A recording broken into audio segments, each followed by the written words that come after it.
host for tonight, your MC, Mr. Tom Feline. All right. Thank you so much. How's everybody feeling tonight? You're a lovely audience. Thanks for coming here. Let's give it up for the Bit Theater again. Michael, for having us here. We are here tonight. This is a fundraiser for Young Hearts for Life. Let's give it up for Mike for throwing this thing together. It's a wonderful cause, great organization. All right, this is a stand-up comedy show. So I see everybody, mostly everybody's pretty much drinking. I think Mike told me there was like a 2-drink minimum, but I saw most of you double fisting on your way in here. So I think we've already covered that. Give it up for that. Give it up for booze. There is no drink maximum. We won't tell anyone. Your boss does not have to know tomorrow that you got drunk on a Tuesday night in the suburbs. If you get too drunk to drive, you can call an Uber and just leave your car here. This is a mall parking lot. Nobody cares, right? This is the suburbs. What we lack in culture, we make up for in free parking. Give it up for free parking. Yes. Give it up for yourself if you go to stand-up comedy shows regularly. Anybody regular at stand-up comedy shows? How many people have never been to a stand-up comedy show before? Live. Okay, so you're all just kind of in the middle. You're like, I've seen one or two. I don't know when to clap. That's fine. So the way it works is we're gonna stand up here and tell jokes, and you are gonna laugh at those jokes, okay? And if you don't laugh, we will personally come find you after the show. No, but also keep the table conversations to a minimum unless you're ordering a drink, which, by the way, let's give it up for our wait staff. I think they've already been introduced to you. Give it up for them. And let's just have some fun tonight. Let's have some fun. Let's have some fun. It's post-pandemic, I think, right? This whole thing, we're all just kind of sick of it, right? This has been a crazy 2 years for me, though. I have changed a lot in the last couple of years. Like, I have a hand sanitizer preference now. I never used to care that much about hand sanitizer, but I gotta tell you, I can't get enough of the stuff now. I am a connoisseur of hand sanitizer. If you offer me hand sanitizer, I'm gonna be like, ooh, I don't know, what kind? What do you got there? I hope it's not that runny stuff that smells like moonshine, because I tried that once, did not care for it, you know? I get all excited when I get to try a new hand sanitizer. I'm like sampling the aroma. I'm like, I'm detecting notes of ethanol. Wow. And is that Tiger Tooth aloe? Ooh, I'll take a triple pump right here. Rub this in here. I need some aloe. It's after 5 p.m. My hands are a bit chapped, you know? My wife and I have special hand sanitizer that we only bring out for company. Anybody else? Be like, yeah, honey, the neighbors are coming over for dinner tonight. It's been a while since we've hung out with them. Why don't we bust out that bottle of 2018 Purell we've been saving? Let's put away that Kirkland jug. No one needs to see that.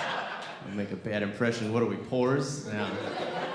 Some people in the suburbs have wine cellars in their house. We have a sanitizer pantry. That's what we have. Really ups the resale value of the house in a post-pandemic world, you know? I'm getting older. I've aged a lot in the last couple of years. I'm looking forward to it. I'm enjoying it, though. I'm 35. I'm enjoying it. I'm looking forward to becoming middle-aged. I am. Yeah, no, I really am. I want to get to that age, man. I want to get to that age where I can get reading glasses, right? And the reason I want reading glasses is so that I can leave them at home and never have to look at anything that people show me. That's how it works, right? Once you hit like 40, anytime somebody tries to show you something in your face, you can be like, oh, I'm sorry, I can't see that. I forgot my readers. Yeah. You'll have to show me another time. Or never, because I don't actually care. I don't want to see it, you know? I hate when people try to show me things, especially on the phone, right? When people try to show me something on their phone, I'm too distracted by how disgusting that phone screen is. Why is it so greasy? It's like thumbprints smeared across from all the Tinder swiping on there. Like, wash your hands once in a while, you know? That's all I'm saying. Yeah, looking forward to that. Looking forward to getting older. One thing that does not get easier as I get older is getting along with the parents. That's been a challenge. My parents are baby boomers, okay? Now, I'm not gonna disparage baby boomers, okay? I respect baby boomers. You've accomplished a lot. You just have to admit that we're very, very different, our two generations. I'm a millennial, okay? My father's a boomer. He does not understand why I don't save money, okay? He thinks I don't know how. And he tries to teach me how to save money, and it's always the same lesson every time. He'll be like, you know, Tom, I don't understand why your savings account isn't growing. You know, this is what you need to do. At the end of the month, you take all your money, and after you're done paying your bills, you take whatever's left over. And I'm like, oh, can we pause there? Just stop right there for a second. When you say whatever's left over, what is that? He's like, well, you know, the money that you don't happen to need that month. I'm like, oh, okay, yeah, there's no such thing as that. In any given month, I need all of my money. I need all the money. Actually, this month, I need some of your money. Can I have some money? That's usually how that conversation goes. It doesn't help that I am a public school teacher. That's my day job. Thank you. Thank you very much. I didn't say I was a good one. You're there, you're good. Oh, thank you. I'm here, I'm good? You're in the classroom, you're good. I'm here right now. I'm over here telling jokes. All right, no, but yeah, I'm a teacher. Not my dad, though. My dad thinks it's an easy job. He's one of these, he's like, oh, you've got your summers off, you got all those breaks. What are you complaining about? And I try to teach him. This is something that I try to educate him on. I try to teach him how much it is different from when he was a kid. And recently, I found this NPR article. It was about how schools have changed for the worst in the last like 50 years or so. And this article was so detailed, and my dad likes to read. This article talked about how they're getting rid of all the nurses and librarians from schools, talked about how they're cutting art and recess and music and PE classes, talked about how teachers are having to get 2 or 3 side jobs just to pay the bills, right? So I sent this article to my father as a form of trying to reach out, trying to communicate with him. And he did read it. I know he read it, to his credit. He read it because he got back to me about a week later, and he was upset. He was mad. He was outraged. He could not believe that we don't teach cursive anymore. That's what he was upset about. He was like, you know, man, Tom, I know you tried to warn me, but geez Louise, they got rid of cursive, huh? You know, when I was your age, cursive was one of the 3 C's of public education. I'm like, 3 C's? He's like, yeah, cursive, the Constitution, and Christ. You know, you got Obama got rid of Christ years ago. Now you got rid of cursive too? I'm like, this is where the argument started. I'm like, Dad, why is cursive so important to your generation? Why is it so important for my kids to learn cursive? And what do you think his first answer was? I know you want to say it so bad. Right here, this table right here. Somebody said, hey, how are you going to sign their name? How are you going to sign your name? He's like, how are they going to sign their name? I'm like, Dad, this is how they're going to sign their name. First initial, squiggly line, second initial, squiggly line. That's how millennials have been doing it for 20 years now. Nobody's ever handed my check back to me and been like, excuse me, I can't accept this. Your name is not in proper cursive. You know? After that, he's like, well, how are they going to read old letters? I'm like, old letters? He's like, yeah, what do you mean? I got a box of your grandma's old letters in the basement. What if they want to read them someday? I'm like, Dad, I have an app on my phone where I can take a picture of those letters and convert them to emojis for my kids. That's how There is no such app. I just wanted to mess with him at that point. Then finally, he thought he had me cornered with this one. He was like, what about the Constitution? Constitution was written in cursive. Can't convert that to emojis. I was like, Dad, why would my kids ever need to read the Constitution? That's not even a requirement to be president anymore. I'm not going to tell you who was president when I had this conversation, but let's just say he hung up on me, and it doesn't matter because it works for like the last 5 presidents. Can we clap for that, right? No. This is not meant to get political, folks. Another thing that's hard about getting older is all the aches and pains. I tried yoga for the first time recently. My first yoga class. We got any yogis in the audience? Anybody? Yeah. Half clapped. Back there. That's usually how it goes, you know. The yogis are responsible. They're at home on a Tuesday night.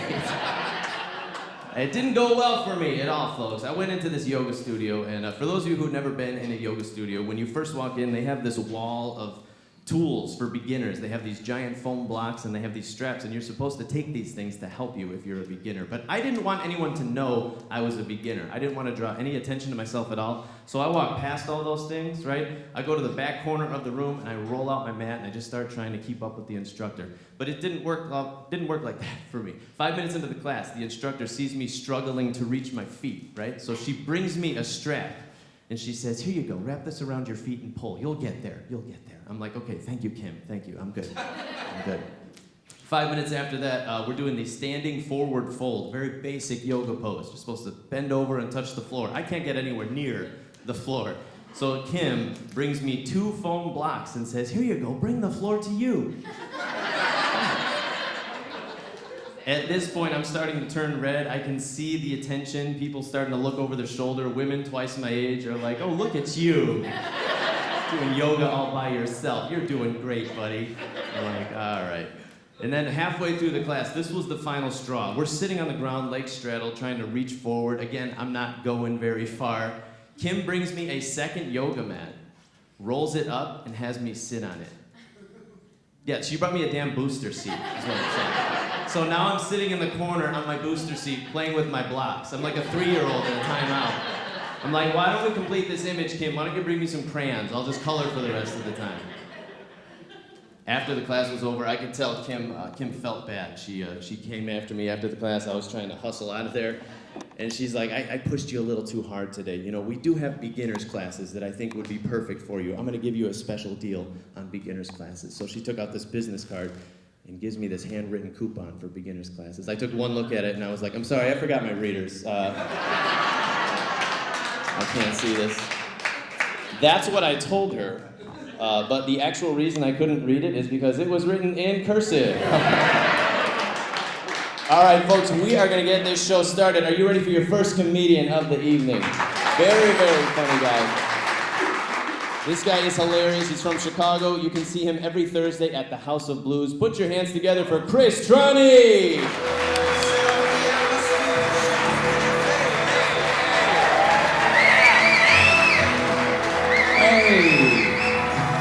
Okay, cool. All right. Hey there. Hi, yeah. You single? No. Okay. All right. How we doing? Everyone, make some noise. Come on now. Yes. Good. I got a fan. Love that. We're here at the Big Bit Theater, right? This is for Young Hearts for Life. Yeah. Give it up for that. Yeah. Yeah.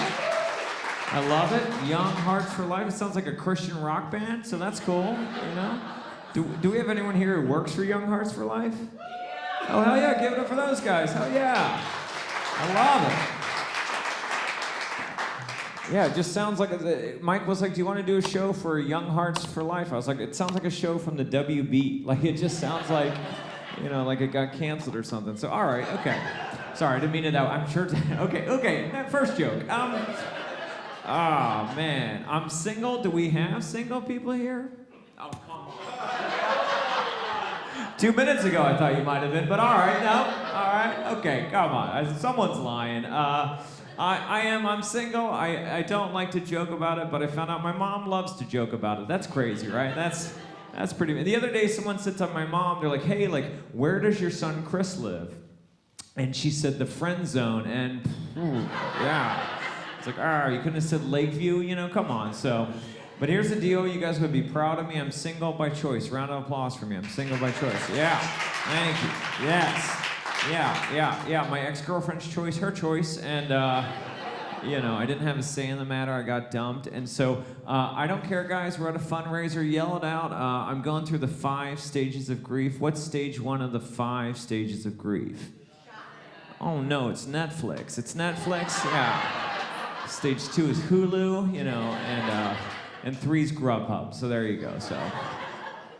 Actually, I broke up with my last girlfriend, actually, because she wanted to go and talk about yelling something out. Like, I don't care. Like, she wanted to go to that country music fest. What's the name of that country music fest? Does anyone know? No, Trump rally. And come on. Okay, all right. These people laugh. These people are Trump supporters. All right, okay. All right. I know my room. Hello. Okay. Hola, people. Okay, no. I know, that was funny. Okay, come on, you guys gotta get on board, you know. All right.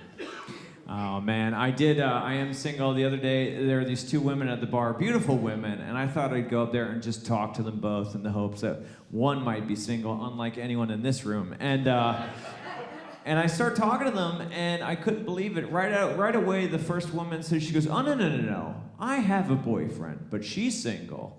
And I was like, whoa. But you know what? I learned 2 things from that, okay? The first was that that woman is willing to push her friend in front of the bus. Yeah. And the second is that I'm the bus.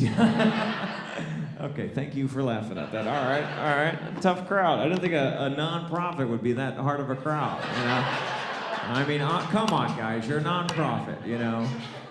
I mean, one joke about a non-profit, you know, if you guys worked a little harder, you'd make a profit. Okay, all right. I thought that'd be funny. You guys did not. Okay. It's gonna be a long 10 minutes. Okay. I shouldn't make fun of nonprofits. I shouldn't make fun of anyone. I actually am from Missouri. There it is. All right, there it is. And I'm not really from Missouri. My dad was in the service, right? So he served in the military. So I grew up in England, and then we moved to Missouri. That you should be laughing at. Yeah, that's no. You nailed it. You nailed it. That's right. Like we moved from England to Missouri, guys. That's like going from like a Cadillac to Missouri. Like that's what that's like. It's true. When I moved there, I was in 6th grade, and I'll never forget this. I was 10 years old. I had a British accent, so like I would just sit at the jungle gym during recess. And there'd be like all these girls like hanging on my every word. Like there was like a group of girls and like a dude named Kevin. And like just, I was killing it with like all the girls and Kevin. And like just, you know, because I'd be like, really, does your dad? And they were like, oh, you know, like, and Kevin was like, oh, you know, like, and it's just yeah. And everyone's like, Chris, that's amazing. Like, you know, like you had like a British accent in the 6th grade, and yeah, that's true, it was amazing. But that also means that my sexual peak was 6th grade, you know? And like now whenever I meet women, it's super weird. They're like, why are you on that jungle gym? You know, that's, you know. And why is there a dude named Kevin in the bushes? So there you go. All right, that's enough of that stuff. Do we have sports fans here? Nobody's single and 4 of you like sports. What? Who is this crowd? You know, like what? All right, you know. Cubs fans, make some noise. That was funny. Not a big fan of sports, but you like drinking at Wrigley. Okay, all right, that's what that is. For those of you who don't follow sports, I thought this was so interesting. The Cubs traded away their best players. Like, that's wild. Yeah, it's wild, isn't it? Yeah. Yeah, it gives a whole new meaning to the phrase, go Cubs, go. You know, like, yeah. All right, you guys aren't going to like this. But it is true. I actually drove past Wrigley Field the other day. Quite amazing. They've turned it into a Halloween store. All right, this is not my night. That's all right. I'm gonna say this, and we'll see how you guys feel about it. I live in Chicago. We've got an MLS soccer team called the Chicago Fire, right? And yeah, okay, you will hate this joke. And no, but I don't like the name. I don't like the name because it sounds like we named a team after a disaster, right? We named it the Chicago Fire after the Great Chicago Fire, right? Like, you don't name a team after a disaster, right? Like, you wouldn't have the New Orleans Katrinas, right? Like, you would, no one's gonna be like, let's go Floodwater, right? Like, you don't do that, right? Like, you wouldn't have, like, the San Francisco Shakes. Like, you're not gonna, no one's gonna be like, come on, Fault Lines. Like, you don't. Like, I learned this the other day. Do you know that Nashville has a hockey team called the Predators? Like, what happened there? You know, was there just like a bunch of priests walking around Nashville? All right, come on, we're having fun. All right, a couple of people didn't like that one, you know. I love how they came up with the name. They're like, Karen, you're gonna sell the tickets. Jim, you'll build the theater. Tyler, you gotta do the name. He's like, the name, that's Child's Play. Wait a minute. Okay, all right, you know, we got through that one okay. It's a fun one. I'll mix it up. I'm glad that live comedy's coming back. Aren't you guys glad that live comedy's coming back? Yeah, so great. You know, I called my agent the other day. I actually have an agent. I was like, buddy, like, live shows are coming back. Like, we gotta get my name out there. And he was like, who is this? You know, that's like, yeah, that guy sells masks now, you know, so that's so. I will say this is an odd thing about me, but like, okay, like in my apartment, right, I'll just show you, like, I'm always writing like tips and tricks on public speaking, right? So like, I'll write it on a Post-it and I just stick them on the walls of like my apartment, okay? So like, true story, if you were to come in my apartment, you'd see like 100 notes along the wall with like tips and tricks on public speaking. And that's really funny because whenever I book a club out of town for the weekend, I rent my apartment out on Airbnb. Yeah, and I don't put away the Post-its, guys. So think about that. Like couples will just like walk into the apartment and they'll see a Post-it with something weird like, "You don't always have to kill." Sometimes you're gonna bomb. But other times you're gonna eat it. And they're like, "Wait, what? Like, is this a terrorist or a tiny lesbian? Like, what?" And I think we can agree, tiny lesbian, right? Like, that's my username on Reddit. Okay. I do wish that I could get away with like what my peers get away with, right? Like I do a lot of shows with a lot of very talented African American comics, and they're amazing, right? But they're always doing crowd work. Do you know what crowd work is? That's when you talk to the crowd, you like interview the crowd, you know, and you learn things about them. They can get away with stuff that I just can't get away with, right? Like, I was with Eddie in Michigan, a great comic, and he's talking to a guy. He goes, "Hey, man, you black?" And the guy goes, "Yeah." And guess what Eddie does? He goes, "Oh, hell yeah. Give it up for that guy." And I was like, I could never, you know? Because, like, think about that, guys. Imagine the reverse of that, right? I'm like, "Hey, man, you white? Hell yeah. Give it up for that guy," you know? Like, I'd look like the president of a condo association, you know? All right, thank you for laughing at that one. I didn't know if that would work. That's awesome. That's awesome. All right, well, I'm going to get out of here on this one. You guys have been awesome. Round of applause for yourselves. You guys have been great. Here's what I will say. I watched the Super Bowl the other day, and I just thought it was amazing, right? Because immediately when they win, right, the LA Rams had those hats and T-shirts that said Super Bowl champs, LA Rams. And I was like, wait a minute. How do they have the hats and T-shirts that fat? You ever wonder that, right? Like a team wins a championship? Like Cubs in 2016, they win the championship. Immediately hats and T-shirts. Like, and you're like, how do they make them? Like, is there just like a sweatshop in the basement and they just crank it out? Like, no, guys, I looked it up. You know what they do? They make 2 sets of hats and T-shirts. So like it doesn't matter. Yeah, they've already got them made. But here's my favorite thing about that story, is that when a team loses, they have to sneak their hats and T-shirts out of the stadium, and they mail it to like a poor village somewhere, like in like South America or Africa or something, right? No, yeah. So think about that, guys. You're an NFL athlete who lost the Super Bowl in America, but in Nairobi. Yeah, you're a goddamn champion, you know? You familiar with the Buffalo Bills of the 90s? Yeah. They lost the Super Bowl 4 years in a row. Yeah, in Africa, that's a dynasty, you know? That's like a standard of excellence. Some kid's like, I'm good, but I'm no 90s Bills, you know? I don't have the mind of Marv Levy. Come on, you know? It's like, think about Michael Jordan flies to Africa and all the orphans are like, who the hell is this guy? Where's the 1998 Utah Jazz? Where's the mailman? Guys, I've been Chris Trani. You guys have been awesome. Have a great night.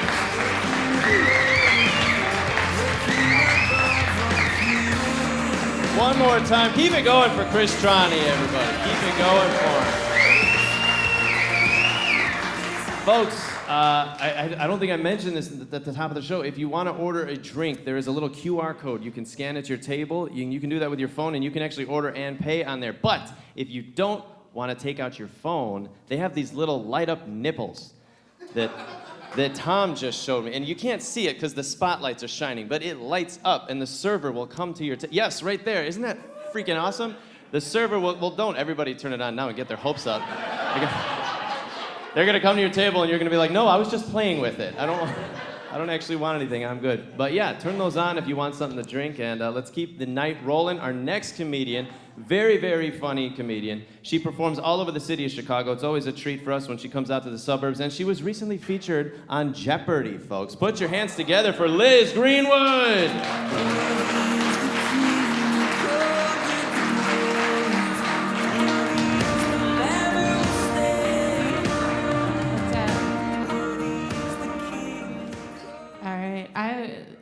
A secret about comedy, guys, is we always say recently, but I was on Jeopardy like 10 years ago, so if you don't recognize me, don't worry. I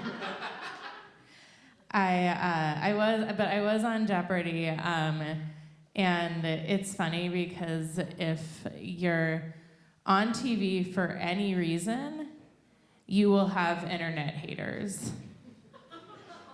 Yeah, so like if as you're listening to me, you're like, that girl has a really annoying voice, you're in good company.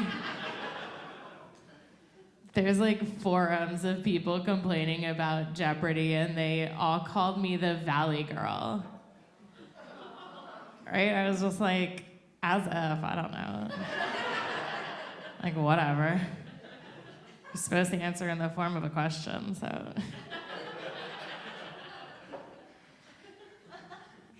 No, it's interesting. I work in healthcare now.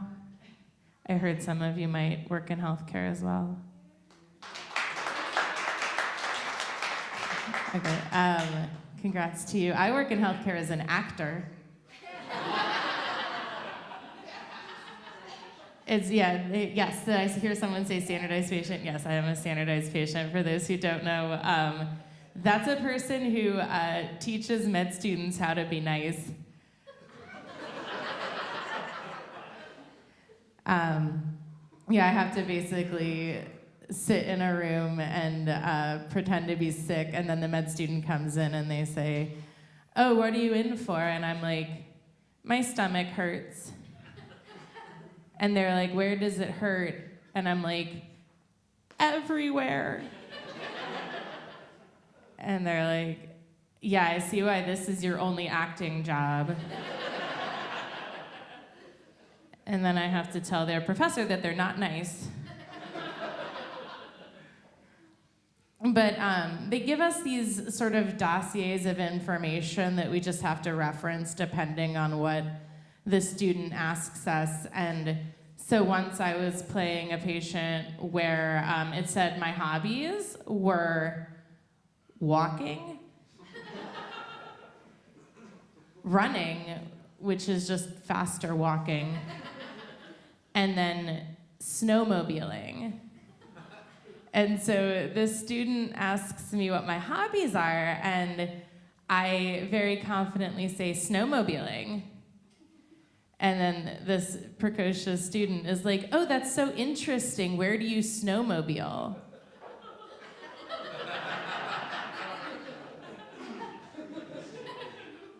I was just like, "In the field.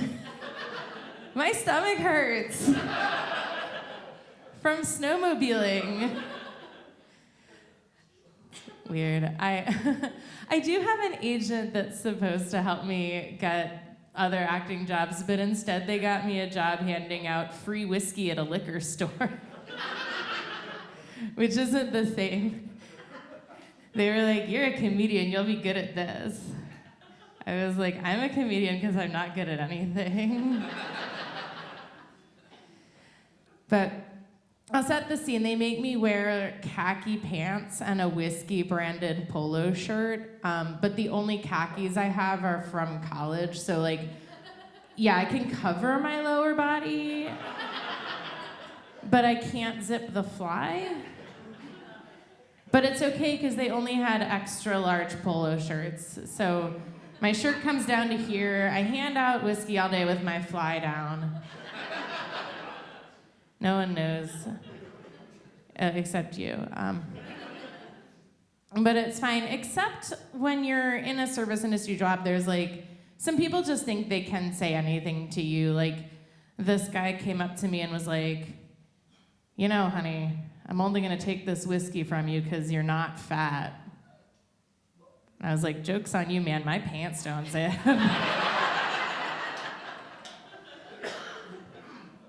So. It's also a weird rule for choosing whether to drink whiskey. There's no Weight Watchers whiskey. I'm working on getting a different job, though. I started working with this counselor to figure out like what other jobs I might be interested in, and it was weird because she asked me if I have any friends with jobs that sound fun, and I thought about it, and I said, well, I do have this one friend whose job it is to chase the geese away from the public pool. Right, so the kids can play, and that sounds fun. It does, right? And so she said, "That's so interesting. Tell me more about your friend." And I was like, "Oh, my friend's a border collie."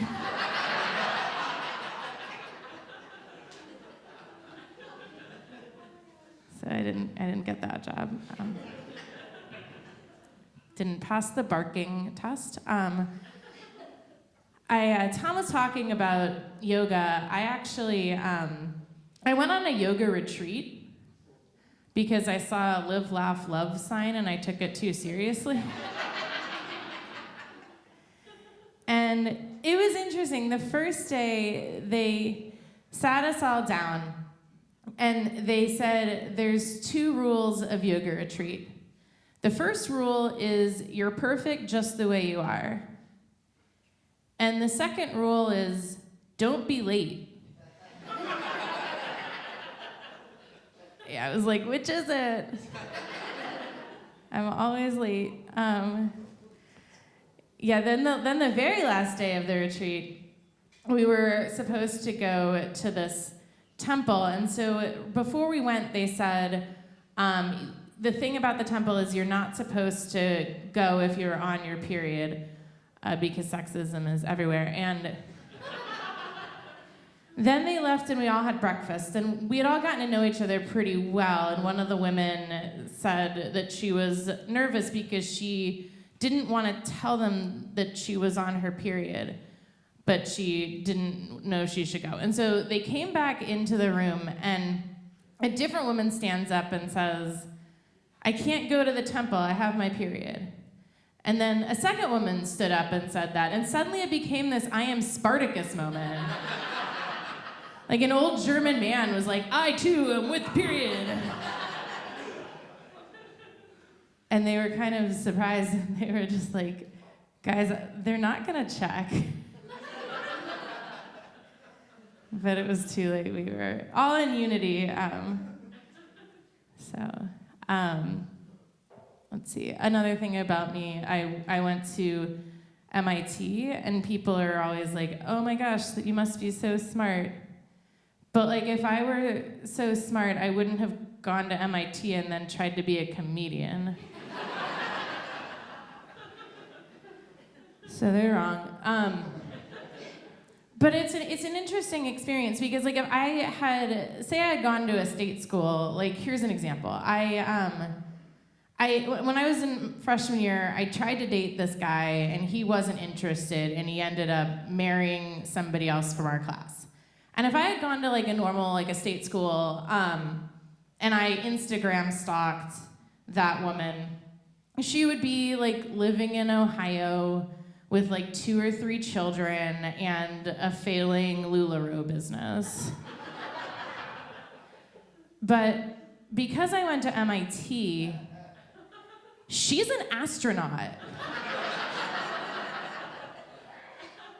And I didn't have to Instagram stalk her because I got a CNN alert about it. Like, NASA names its new class of astronauts. One of them stole your man. I don't know.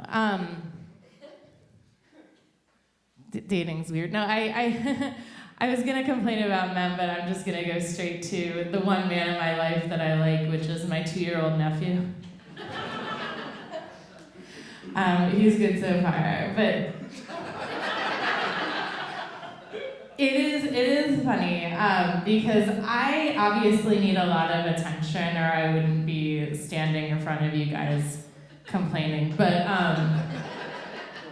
my sister's really private, and so she was like, "Don't post anything about your nephew on social media." So I said, "Okay." All I posted was a status that says, "I'm an aunt and I can't tell you why."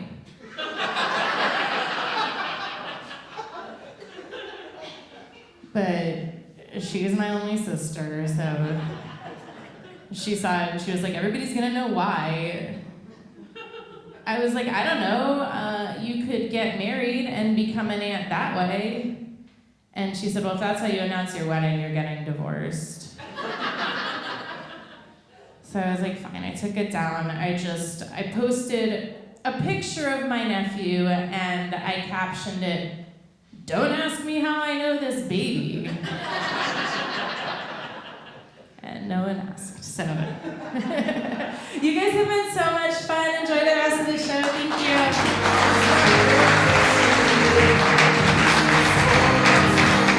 Keep it going for Liz Greenwood, everybody. Give it up for her.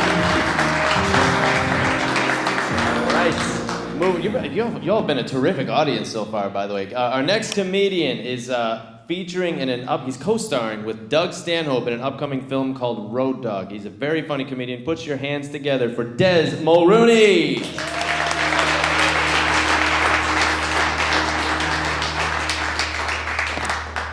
All right, thanks for coming out.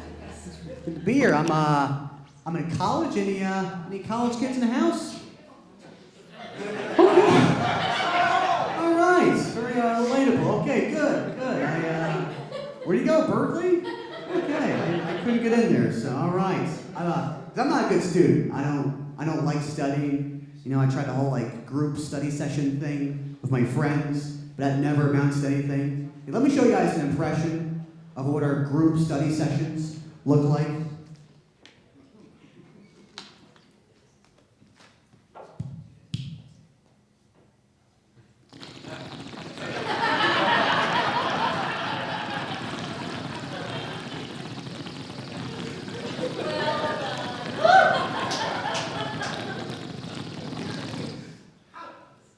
Dude,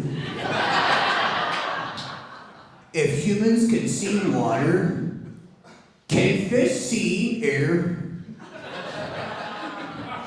Dude, who opens the door for the bus driver?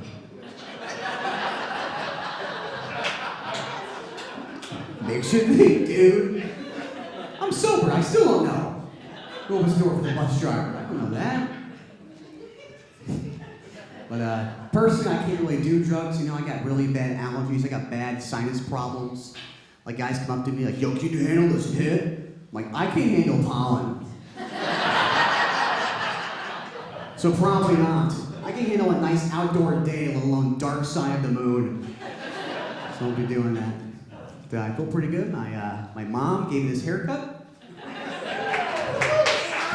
Yeah. Just in case you're wondering what a free haircut looks like. That's what it looks like. Yeah, it's worth the money. It's worth the money. I'm not a haircut guy. I don't know much about hair. Like a few years ago, I went to a barbershop and I brought in a picture. I was like, "Hey, can you make me look like this guy?" It was a picture of Bruno Mars. She's like, "Well, he has different hair than you." I'm like, "Oh, I know. That's where you come in."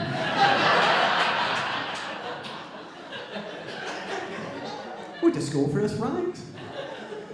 I know I'm dressed kind of weird. I know I'm dressed like those kids you see posing at those posters at TJ Maxx. Just like, back to school sale. Can't wait to go back to school. I was so excited to go back to school. I recently lost some weight. I recently lost 10 pounds. All muscle. It was entirely muscle. That's not good for my age, because I'm 21. I shouldn't be trying to gain weight. Like, I have the same fitness goals as my grandma. That's not good.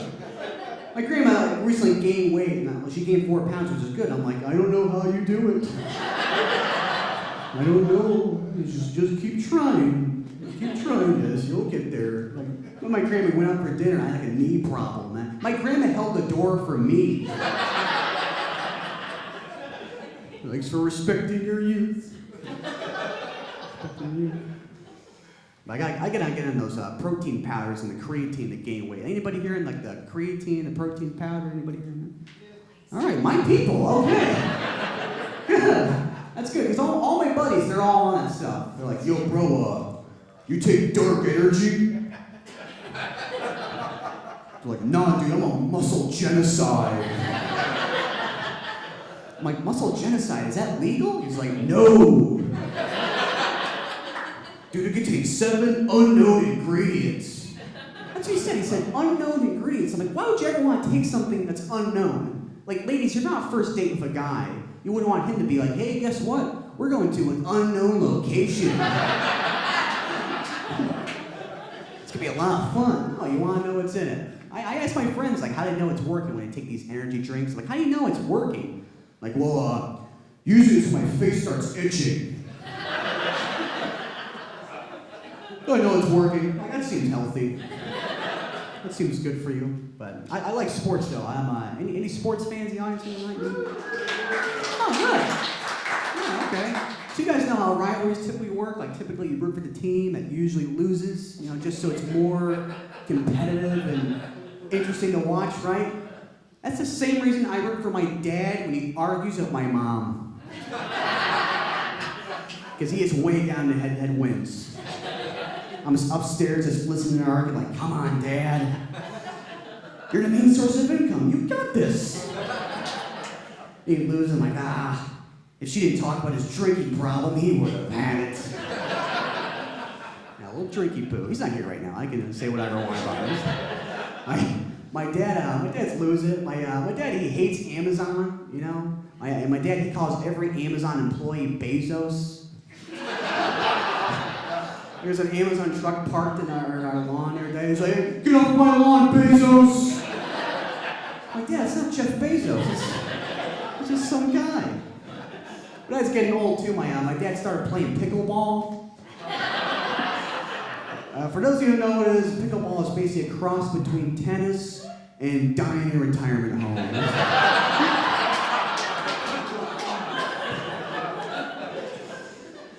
I'm going hard on him tonight, man. I gotta ease up. I am in school right now. I'm a psychology major. Hold your applause. Oh, okay, there we go. That's good. I'm nervous about being a psychology major because I know adults who have psych degrees and they're not doing so well. I talked to one guy. He's like, you're a psychology major? I have a degree in psychology. I was like, oh, what do you do? He said, I'm just living, man.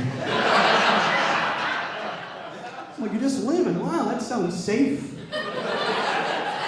That sounds good. I can never be a surgeon or anything like that. It's really hard. You're saving lives. Like, I have a friend, my roommate, he wants to be a surgeon. He's dumb. He's dumber than me. He's always complaining about how hard it is to be a surgeon. He's like, oh, dude, it's so hard to become a surgeon. I'm like, good. I hope they weed you out. I don't want you operating on me. He's my friend, I love him, but I hope he never achieves his dreams. I'm just worried about the patient, that's the only thing. That's why I'm worried. But again, I could never do that. I'm an idiot, you know, I'm stupid. Like when I was younger, I actually used to think that veterans and veterinarians were the same thing. Like, I thought, like, once you got back from war, you just start taking care of hamsters. That's what I thought. I go to Aurora University right out here. You might have heard of this place. Oh, okay. You've heard good things? Okay, I was a little pause there. I'll fill it in for you. Yeah, probably not good things. I don't like my professors there that much. Like, one professor is going really fast in a lecture. I was like, hey, can you slow down? He said, welcome to college. I'm like, hey, you go to the bathroom? He's like, nope, welcome to college. He's like, do you guys all have your textbooks yet? We're like, no. So you're all irresponsible students. And we're like, welcome to college.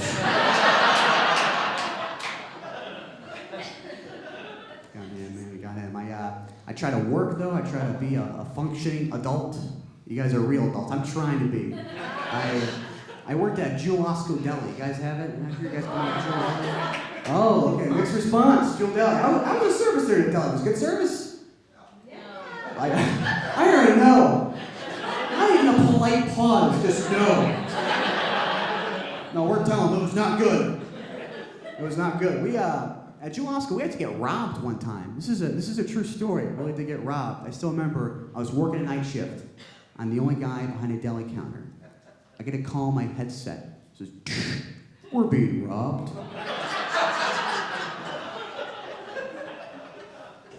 I'm thinking, that's a relaxing tone for being robbed.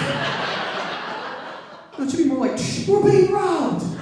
Not, we're being robbed. Like if that guy was a pilot, it'd be like, we're about to crash. Feel free to take your phones off airplane mode. Because we won't be in an airplane for much longer. That didn't help me. I'm still worried about the robbers. Like, what am I gonna do if the robbers are running around stealing stuff? Like, what am I gonna say? Am I gonna say something heroic? Like, stop now! No, probably something more like, are you guys finding everything okay? It's all on sale. You can just have it. It's on sale anyways. But I upgraded. Now I'm a baseball umpire and referee. It's not a real upgrade. It's any referee fans in the house? Just curious. Anybody like? I've never been at a sports bar where someone's like, I hope the refs have a good game. I hope it goes well for them. No, everybody hates us, which I get it. It's a very easy job to get. By the way, to be an umpire or referee, no background checks. I don't know if any of you here have to be a felon, but if you are, give umpire a try. I'll take you right in. It came my resume. He's like, oh, dude, you don't need that. I was like, really? He's like, you know what, man? You showed up on time, and that's all that matters in life. I'm like, great. Those are my kind of standards. But the parents are crazy. Parents are insane. I do games by my house, local games. Sometimes I even know the parents. And they're like, you suck. I'm like, Mrs. Johnson? I was at your house. You made me pizza rolls. That's my time. Thank you guys so much. Appreciate it. You guys are great audience. Thank you.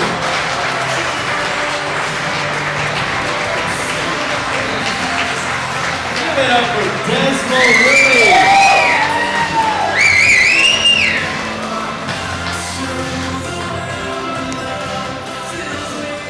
But he's been hiding that whistle all night. Jeez. That was a nice one. One more time for Des, everybody. One more time for him. And let's do another plug for our awesome wait staff. Give it up for them. Got two more comedians tonight. Enough time for at least another drink. So let's keep the fun rolling, shall we? Our next comedian coming to the stage, our second to last comedian. Very funny lady. She performs all over Chicago, including Zany's Comedy Club. She features there regularly. Put your hands together for Maggie DiPaolo.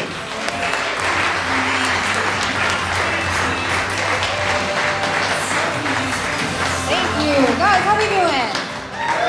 Keep it going for all the comedians you guys have seen so far tonight. You having fun? Oh man, you guys, I'm excited to be here. I have 4 kids at home. I'm excited to be anywhere. Anywhere. We're on my parents' side. Give it up for parents, you guys. It's been a long couple of years being a parent. All the dishes, all the meals. Anyone else? My pots and pans look like they're from the Renaissance after the pandemic. You know what I mean? All the dishes.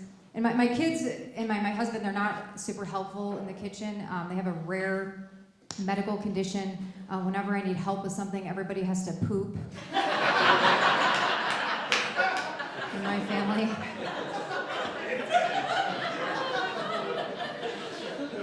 My husband's the worst, too. I don't know what it is with you dads. I don't know if you guys are going in there like 20 minutes before you have to go, or if you're just hanging out 20 minutes after. Plenty of time to grab the iPad, though. The best way of describing a mom in a pandemic, it's like a woman that works at a shitty diner. You know this diner. Like the food is bad, the customers are rude, but you can't quit because you have kids with the owner.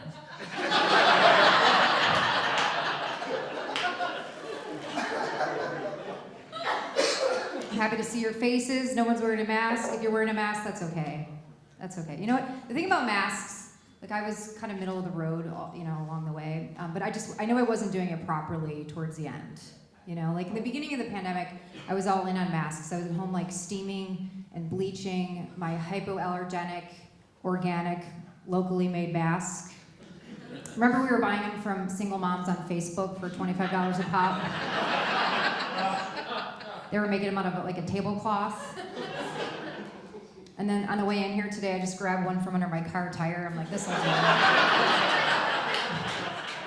Just a big footprint on it, not even mine. I think boomers were the hardest to keep tabs on throughout the pandemic. Anyone else agree with that? Boomers just out there playing by their own rules. My parents. Like, my parents are not even movers and shakers. Before all of this, if I'd call them during the day, they were laying down. They were like the grandparents from Charlie and the Chocolate Factory. Just always horizontal. And then like peak lockdown, Chicago's on lockdown, I call my parents, I'm like, hey, what are you guys doing? They're like, we just drove over to Indiana to go to Costco real quick, to grab a coffee cake. I'm like, why don't you guys grab a couple caskets while you're there? That's where you're headed. Just a couple disobedient diabetics crossing state lines for pastries. It took becoming a parent to realize that boomers were pretty reckless when we were growing up. They rolled the dice quite a bit with our safety. When we were younger, we would take road trips. If my parents would get tired, we would stop at rest stops and they would take naps. And my brothers and I would play at the playground at the highway rest stop. I don't know if you guys have seen a playground at a highway rest stop lately. It looks like the opening scene of Unsolved Mysteries. There's just like caution tape and an empty swing. That's where we last saw Jimmy. That's where you take your kids if you want them to disappear.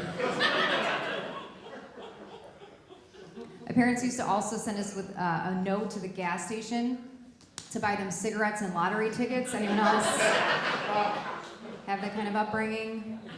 I can remember being an 8-year-old little girl, like riding my bike. My friends would have like candy bars and teddy bears in their basket. I would just have like a carton of Virginia Slim.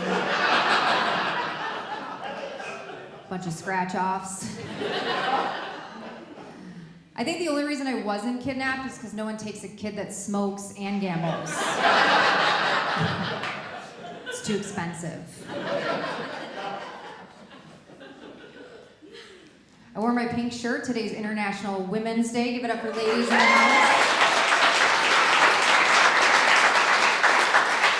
Give it up for ladies. I think I'm a diehard feminist until it comes time to clean off my car in the winter. Yeah, not a bit, like shoveling, just anything, filling up the gas tank, just those things. My daughter and I were at the gas station the other day, and I needed to fill up with gas, and I needed wiper fluid, which is just blasphemy that I have to do those things. But I wanted to impress my daughter, and it took everything in me to not go in and ask like a man to come out and do it. So I got it, I filled it up, I was proud of myself, I got in the car, and my daughter, it was so cute. She was just like, go mom, you know, like she knew I didn't want to do it.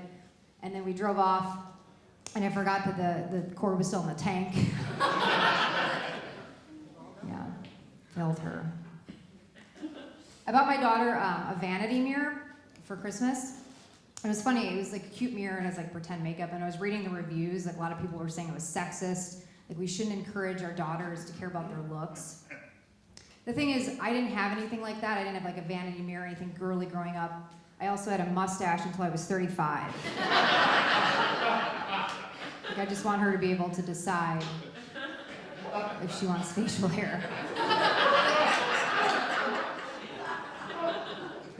I want my daughter to be tough though. Like I think she'll be okay. She has 3 older brothers. She has me as a mom. I played basketball in college. I worked construction. I'm a comedian. I think she'll just be confused that I'm not a lesbian. I'm turning 40 this year. I'm excited about that. Thank you. I don't think 40 is that old. I don't. Like the only time I feel old is at work. All the girls that I work with are in their very early 20s. They're dieting. They have a lot of anxiety. Everybody has anxiety at work.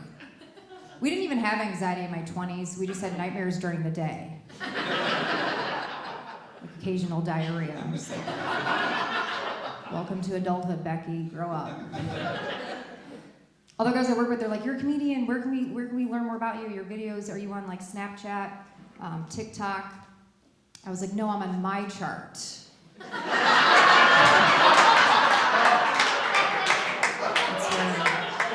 That's where I post all my videos.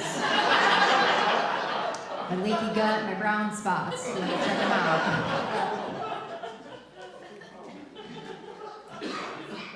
I think shopping is the hardest part about getting older. Ladies, I don't know if you've noticed, the fashion industry, they no longer make regular shirts. They just cut shirts right in half, everything's cropped. I don't know why we're showcasing the midsection in the Midwest all year round. Like, it's freezing here. We eat nachos out of baseball helmets. Like, everything's cropped though, like cropped turtlenecks, cropped turtleneck sweaters. I saw that the other day. Where are we wearing a cropped turtleneck sweater? To like a family dinner? You're just like, hey, Uncle Pat, pass those potatoes. Check out my little tummy. Bathing suits. Talk about bruising the spirits of middle-aged women. I went looking for a whole bathing suit. They don't exist. The bathing suit industry, they used to make a front and a back to a bathing suit. That's how they did it from like the beginning of time. And then this year they're like, what if we just made a front and a front? We'll see if anyone notices. They're calling it the cheeky fit, ladies. Are you guys familiar with the cheeky fit? If you're not, that's your size in the front, 3 sizes smaller in the back. Your butt just looks like an open can of biscuits.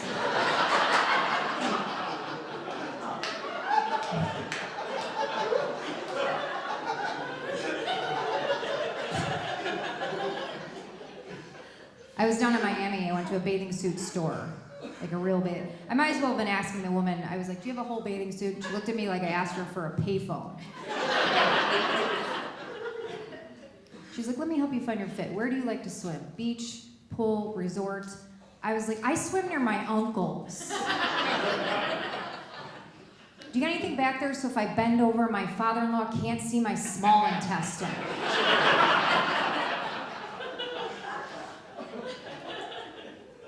Jean shorts. Got 2 options for jean shorts, ladies, if you're looking for jean shorts. They got the Huckleberry Finn, they go down to about here. If you're the general manager of Menards, those are for you. And then they just have like a denim fanny pack. You just slap that on. Went through a meat slicer for $249. We moved to an area recently where we don't know anybody. And twice now, people have asked us if we're from Boston, which we're not. But 2 of my 4 kids can't say their R's. At all. Like, Mom, let's get in the car and go to the park. And they're not toddlers, it's not cute baby talk, they're actually middle school. It's like a problem. Our youngest son has it the worst. Like, if he's trying to ask for a fork, he's like, can someone give me a fork, please? I need a fork.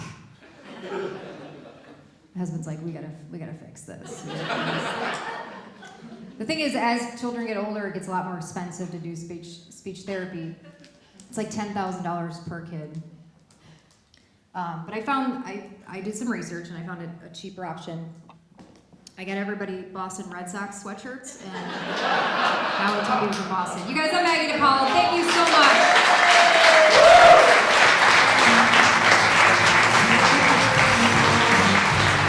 One more time, keep it going for Maggie DePaulo, everybody. One more time for her. All right. Our next comedian is our second to last comedian, and I think I introduced Maggie as the second to last comedian because I'm dumb and don't know the lineup of the show that I'm hosting myself.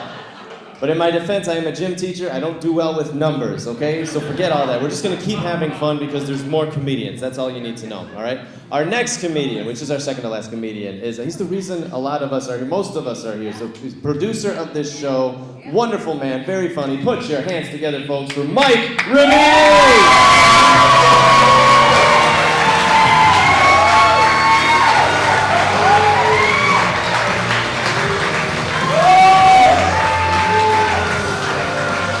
Everybody give a big hand for Tom Fellini. He's been fantastic tonight. And I I just want to let Maggie know I just got her text that says we are stuck in bathroom hallway an hour ago. Obviously she got out, she's okay. Hey guys, I want to thank everybody for coming, this is fantastic. So for the handful of you who don't know me, my name is Mike. I am 52, I've been married for 22 years, I have 3 teenage boys, work in the financial services industry, and I have been a Boy Scout leader for the past 14 years. Yes, a multiply orgasmic existence, if ever there was one. That I can honestly say I have never owned a Honda Odyssey. It's about the only thing that's kept me from hanging myself all these years. No, I'm just kidding. I'm very grateful for my family. Very grateful for them. They have helped make me the man I am today. But with that said, it was my red hair that shaped my formative years. You know, helping to mold the insecurities and self-loathing that would one day inspire me to get on stage and basically put my vulnerable ego out there, all for the hearts of children all over Chicago. Thank you, young artists.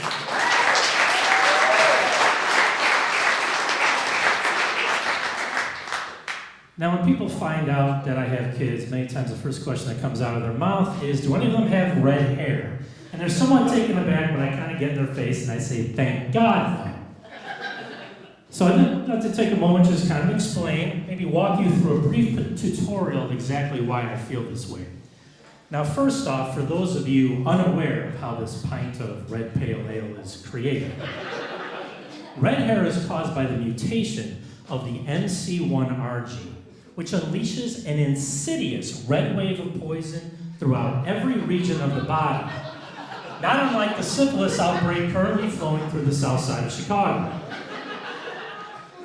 Yeah, this is, I have had a complicated relationship with my red hair for as long as I can remember. And I know many people have told me that I should embrace my unique mutation, that life just hasn't made it easy. Even like when I was a kid, just finding out something very, very simple like, be careful out in the sun, red-haired men are 10 times more likely to get skin cancer than people with dark hair. Okay. But that just kind of meant that we were probably 50 times more likely to wear a long-sleeve shirt in the pool. Which explains why we are 100 times more likely not to lose our virginity until we're 30. It's not exactly autobiographical, but the math is not far off.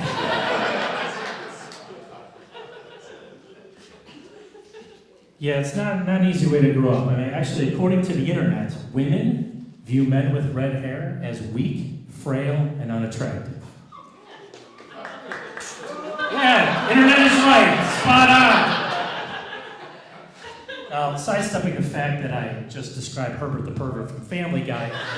Ladies, anybody like to debate this? Not a single one. Regardless of what side you're on, pro or against, what's really important is you didn't see my wife hopping out of her seat to denounce such nonsense.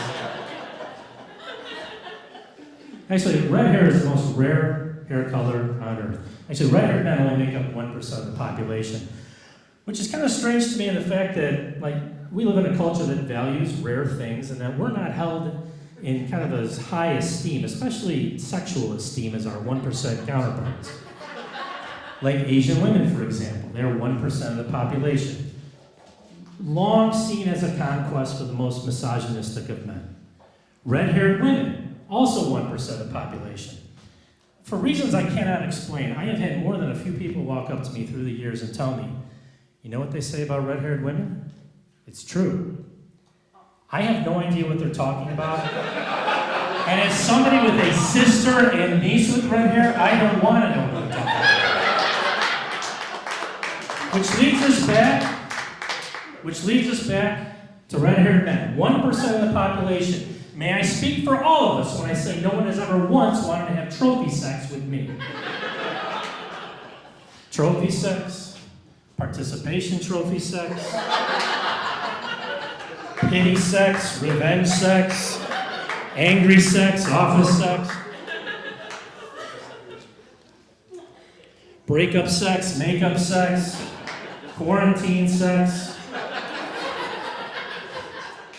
fire Nagy sex, Packers lost in the playoffs sex. Tom, I see it. On our parents' bed sex. And then there's daddy issue sex, which I hear is phenomenal. Never happened. There are a couple of types of sex that I'm not too worried about missing on. There's CDC sex, very popular within the last year. This involves constantly changing positions, and I just don't have the energy. DuPage County knew that one would work. And then there's NBA sex. This involves a woman so desperate to get her over with that she gives everything she can to her mate as if she's trying to help him beat the 24-second shot clock. Now, we actually have a very long and rich history of people with red hair. We have George Washington, Mark Twain, Winston Churchill. And if you believe the 1970s Christmas special, Santa Claus is Coming to Town, both Kris Kringle and Mrs. Claus were bumping and thumping red short and curlies. Which, by the way, offends every sensibility we have as a race, and then it breaks our one and only commandment, which clearly states, "Thou shalt not commit red on red love." It's a very subtle but very real crime against humanity. It'd be a class 2 felony if I were running things. Now, the entertainment world hasn't been very fair to us either. You know, going all the way back to the 60s, if you look at television, there were 2 redheads on TV. 2. There was Opie from the Andy Griffith Show, and then there was the appropriately named Ginger from Gilligan's Island. Now, both shows started off in black and white, so no one was any the wiser. But once they both went to color, it's like Ginger her Q rating just skyrocketed, and that little rube just fell off the face of the earth.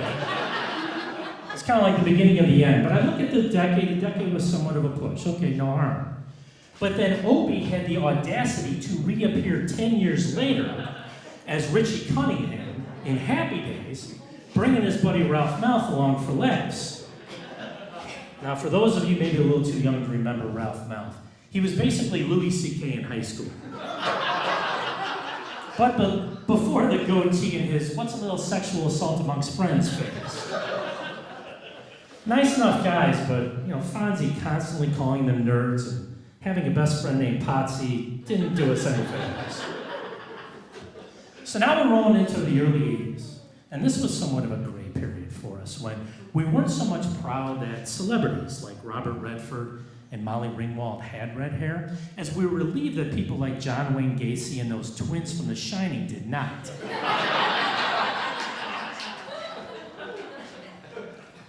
Flowing through the 90s, the 90s are just continued a Hall of Fame, a bad Hall of Fame clown car for us with the likes of Lindsay Lohan and Seth Green, Kathy Griffin, the Shermanator from American Pie. And not American Pie 2, when he hooked up with that hot European girl. The first one, where he pissed himself in the middle of prom. Yeah, far more reflective of my high school experience. And then, as if our grave wasn't dug deep enough, in 2005, South Park dedicated an entire episode to ridiculing those of us with gingivitis. They mocked our looks, said we had no souls, and was the driving force behind the creation of a worldwide holiday known as Kick a Ginger Day, encouraging discrimination and hate crimes against our people.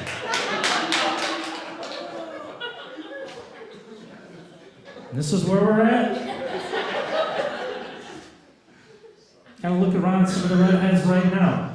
Are we inspired by the music of Ed Sheeran? Yes. Yes, we are. Do we admire the courage of Prince Harry to move to the States after telling his father and grandmother to go fist themselves? Absolutely. But are we still a little bit more relieved that Jussie Smollett and the My Pillow guy don't have red hair? Yeah, pretty much.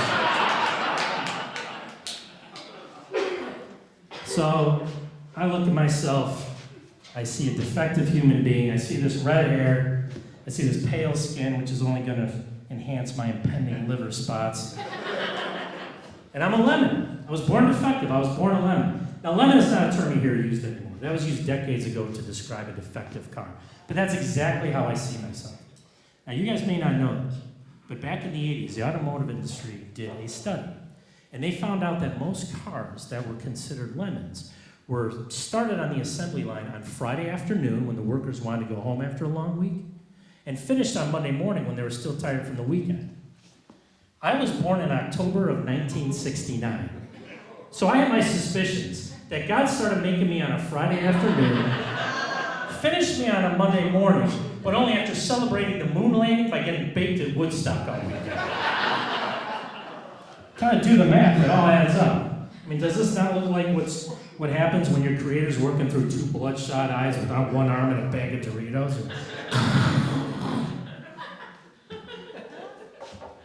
It's like he goes to reach for the bottle of skin tone, accidentally grabs a bottle of white out, just starts splattering all over, stinking into me.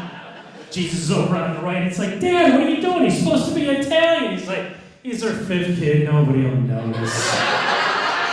Guys, thank you so much.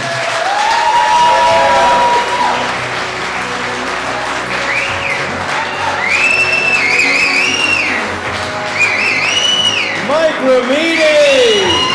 Give it up, let him hear it.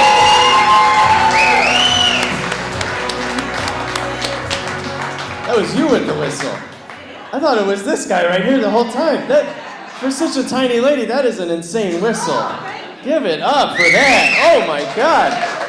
I love it.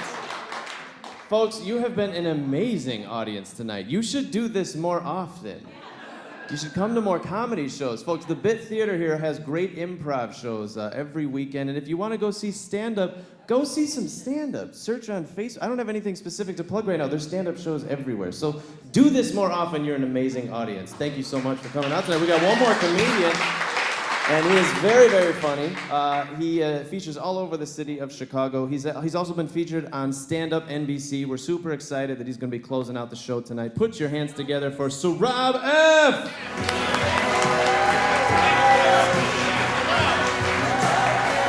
Hello, how are you guys? Yes.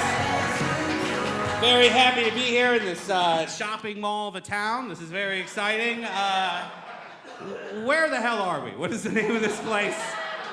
What is Aurora? All right, that's okay. Good. Jesus Christ. We'll see how we do. They told me to be on my best behavior. I don't know how I'll do. Are there any cops in here? Police officers, sir? Are you a cop? You look like a cop. Prove it. Let's go to the bathroom. Let's do some cocaine right now. I need you to prove it. Let's go in the bathroom. Let's talk about our small business ideas. Let's see what's up. I like drugs. I don't know if I'm allowed to talk about drugs, but we're going to talk about drugs. I'm a big fan. I love them. I'm not even that good at doing them. A few days ago, I accidentally smoked crack. I didn't mean to do it. I didn't wake up that day with the intention of smoking crack. That's what crackheads do, all right? I was at a show, and a guy with a Looney Tunes shirt tucked into his jeans asked me if I wanted to smoke, and I said yes. And I went outside, and he handed me a joint, and I took a puff of the joint, and the joint made a lot of noise. And in my experience, marijuana is a very quiet drug. It doesn't make a lot of noise. It doesn't crackle. It's not a fireplace, right? It's stealthy. It's like an electric car. It should be making noise, so I asked him a few questions. I was like, sir, what's going on with your joint? Is it just a Bluetooth speaker that you're passing around? Perhaps it's full of firecrackers. What's going on? Let's troubleshoot this joint. And he said, don't worry. So I wasn't worried. But he said, don't worry. I sprinkled a little bit of my crack in there. That's what he said. He called it my crack, like it was his grandma's recipe. I really appreciated that. Been in the family for generations.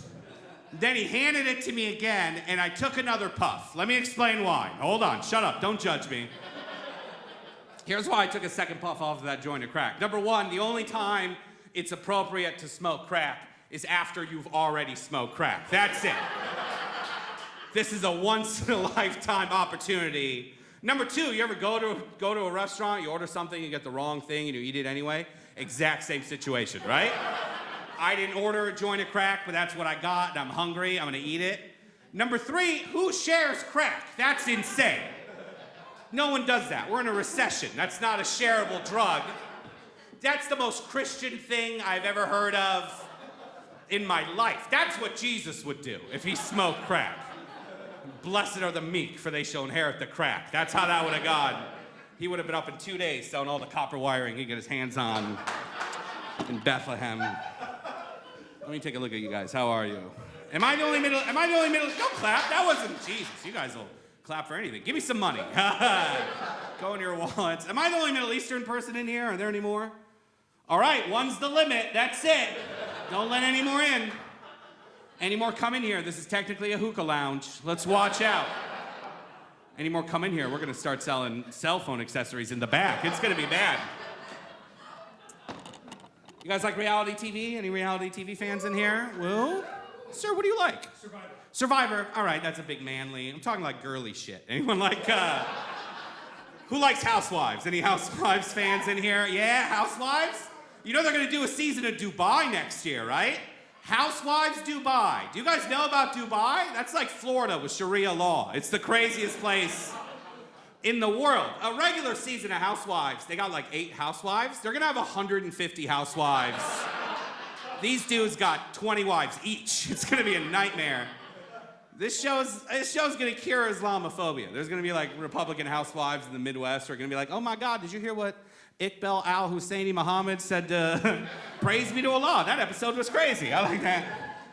You know the beginning of Housewives where the gals are like, I'm this, right? How are the Dubai ones gonna go? Death to America, the great Satan. I wanna leave, but my husband is my passport. I can't. All right, okay, calm down. Everyone calm down. No one's got hurt. No one got hurt at the end of that one.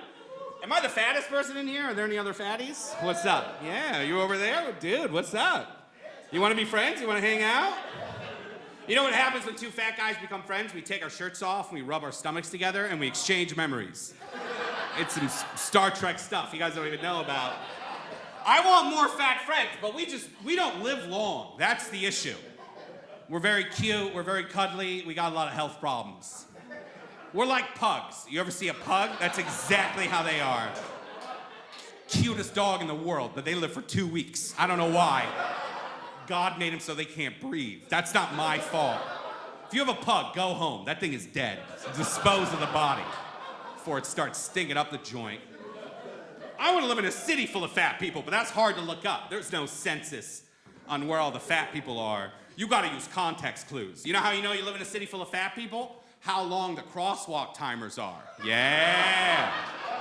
That's how you know there's a lot of fatties on the Chamber of Commerce, wheeling and dealing.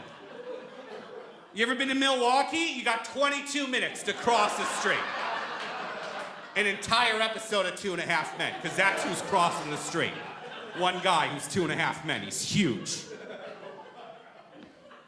Bummer being fat. I don't like it. I'm on help. Any doctors in here? Any big room of doctors? Why are you guys laughing? I don't pay attention to the emails they send me before shows. I was about to do a bit about how I don't like doctors. I like doctors. I acknowledge that you guys are good people and you're out there saving lives. I just think you guys are too expensive. That's my issue. I don't like spending the money. You know what I like? I like when a CVS has a doctor's office. That's the kind of doctor I like. Like a doctor I can buy Flamin' Hot Cheetos from. That's what I want. That's my kind of doctor. Check that out for me. Let me pay for these Cheetos here. But you gotta be careful, because one time I got a prostate exam at Dollar General. Here's how that happened. I'm gonna tell you guys the story. Yeah, I'm gonna tell you guys the story. They told me to be clean. This is not clean, but we'll see how it goes. Here's the thing. I had to get a prostate exam. Well, you know, when you get older, you gotta get one. I didn't want to spend a lot of money, so I picked the cheapest doctor's office I could find. It unfortunately shared a building with a Dollar General. You had to walk through the Dollar General to get to the doctor's office. The waiting room of the doctor's office was the greeting card section of the Dollar General. It was not my best decision. I went in there, everything looked normal. The doctor showed up, you know, he put a finger in my butt. While he had a finger in my butt, he was like, oh man, I gotta go get Mike.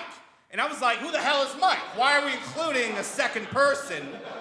What are you, stuck? We don't need Mike. This is fine. I want one person. This is a one-man operation. We don't need Mike. And he was like, no, I gotta get Mike because you got a long ass. That's what he said. That's what he said. He was like, I couldn't reach your prostate. It's like a Buick back there. It's huge. I couldn't reach. I gotta get Mike because Mike has a real long, bony finger. That's what he said. Everybody in town knows Mike and his giant finger. Here's the problem, though. He never called him Dr. Mike. He just called him regular Mike. Who's regular Mike? I don't want regular Mike. I want Dr. Mike. It sounds like you're just gonna get a guy from Dollar General. I don't want that. I want a guy with the medical school, right? He goes, he gets regular Mike shows up.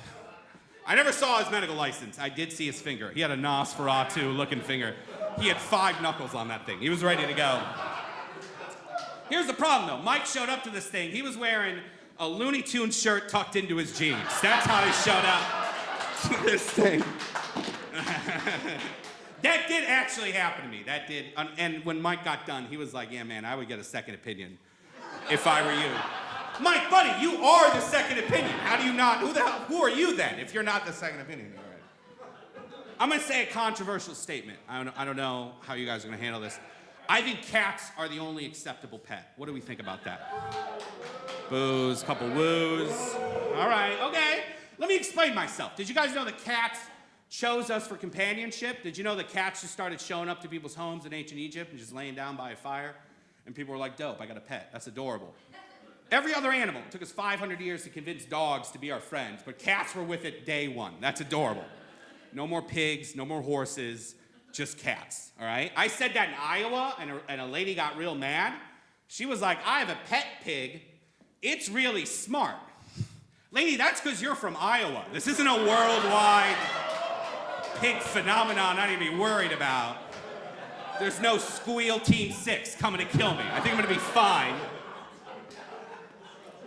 We're so mean to animals. We're so mean to horses. We're so unfair to horses.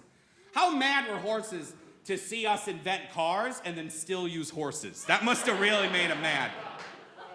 We're mean to horses. Anyone in here ever do ketamine? Anyone in here know about the drug ketamine? No? That might be pushing it. All right. That might be pushing it. Okay, I'm stepping back. Let me explain what ketamine is to you guys. It's a horse drug, right? It's a drug we invented for horses, and it's a lot of fun. I'm here to tell you, it's a good time. But we invented it for horses to calm down horses, even though we're the ones screwing up their lives. It doesn't make any sense. Just stop making them race. Like, we went up to a horse, and we were like, hey, horse, you look real nervous out there.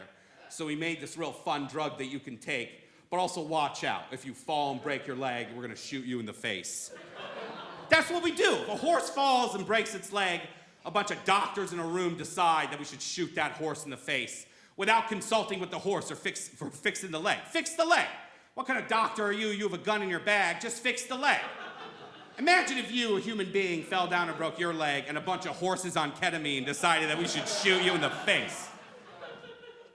All right, let's end things on a race joke. Let me really make everybody mad before I get out of here. I just want people to be better at racism. That's all I want. I just want you to know what you're talking about, right? Don't call me a terrorist. That's very lazy. It's very inaccurate. I'd be a terrible terrorist. First of all, I'm fat. I don't see any fat terrorism on CNN. I don't know why. They live a very healthy lifestyle, these terrorists. They're always on the move, eating granola bars. I don't know what it is. Terrorism is just CrossFit. It's a lot of running and jumping and climbing monkey bars. I've seen the videos. Also, I can't keep a secret. That's a very important part of terrorism. Just keeping your damn mouth shut, and I can't do that. You get a couple drinks in me, I will tell you anything you want to know. I'd be a terrible terrorist. If I was a terrorist, I would have screwed everything up September 8th. I would have ruined the whole thing. Just drunk at a strip club, like, yeah, we're here for work. We got some big plans. All right, you guys are great. Thank you very much.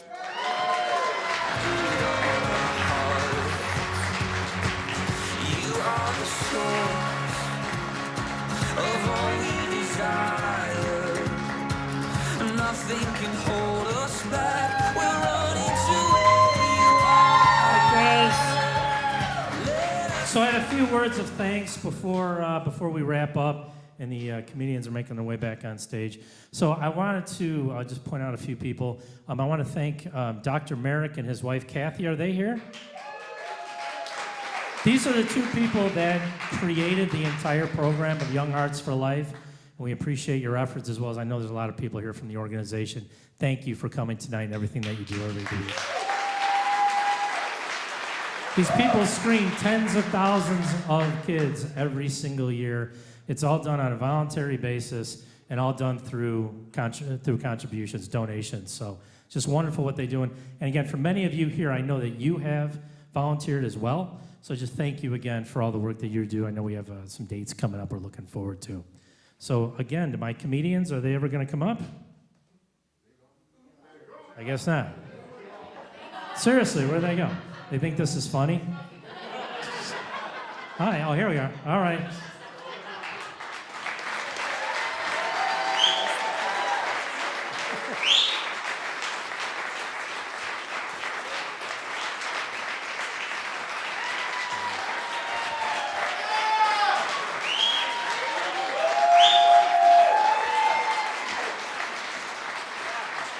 I think Sorod thought it was like a dispensary next door. He brought them all with him. No, but I want to thank everybody for all their hard work and everything. So our MC, Tom Feline, thank you. Maggie DiPaolo, Liz Greenwood, Chris Tranny, Des Moroni, and our headliner, Sorod. Guys, thank you for everything. Get home safe. I just really appreciate all your support. Thank you again. Take care.